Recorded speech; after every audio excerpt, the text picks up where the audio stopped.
ফের 144 ধারা সন্দেশখালীতে আজ সকাল থেকে সন্দেশখালীর নতুন করে 12টি জায়গায় 144 ধারা জারি করা হয়েছে।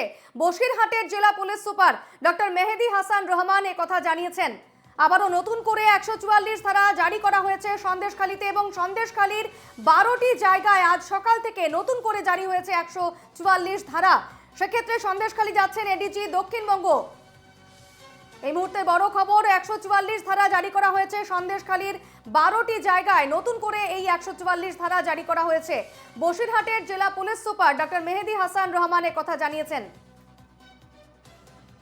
আমাদের সঙ্গে এই মুহূর্তে টেলিফোন লাইনে রয়েছেন প্রতিনিধি সঞ্জীব সরকার।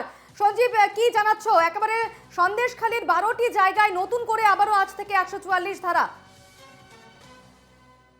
পুলিশ জেলা পুলিশ প্রশাসনের পক্ষ থেকে কিন্তু নতুন করে 12টি জায়গায় 144 ধারা জারি করা হয়েছে, যার ফলে ইতিমধ্যে কিন্তু বসিরহাটের যে সন্দেশখালী বিভিন্ন এলাকায় কিন্তু আগে 15টা ছিল, তারপরে কিন্তু নতুন করে কিন্তু 12টা জায়গায় কিন্তু এই 144 ধারা জারি করা হয়েছে। যার ক্ষেত্রে ইতিমধ্যে কিন্তু আজকে সন্দেশখালীর ধামাখালী এলাকায় পুলিশে কিন্তু ব্যারিকেড করে রাখা হয়েছে। সেখানে কিন্তু প্রথমে এসে পৌঁছান চিন্তা করার এবং বামফ্রন্টের একাধিক নেতৃত্বরা এবং তাদেরকে কিন্তু সন্দেশখালী যেতে বাধা দেওয়া হয়। পাশাপাশি তোমাকে জানিয়ে রাখি, ইতিমধ্যে বৃন্দা করাত সহ একাধিক বামফ্রন্টের নেতৃত্বরা তারা কিন্তু ইতিমধ্যে কিন্তু পুলিশ আধিকারিকদের সাথে কথা বলছেন, কিন্তু তাদের কিন্তু আটকে রাখা হয়েছে।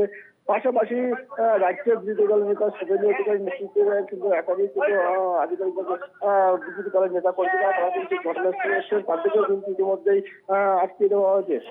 এই মুহূর্তে যেটা সিচুয়েশন দেখা যাচ্ছে, সন্দেশখালীর যে ধামাখালী এলাকা সেখানে পুলিশে প্রচুর পরিমাণে কিন্তু পুলিশ কিন্তু মোতায়েন আছে, ঘটনাস্থলে ব্যারিকেড করা আছে এবং শুভেন্দু অধিকারীকে সেখানে কিন্তু বসে আছে, সেখানে স্লোগান দিতে থাকে। এখনো পর্যন্ত কিন্তু শুভেন্দু অধিকারী স্লোগান দিচ্ছেন এবং পাশাপাশি বৃন্দা কারাত নিয়েও কিন্তু ইতিমধ্যে পুলিশ আধিকারিকদের সঙ্গে কথা বলছেন এখনো পর্যন্ত।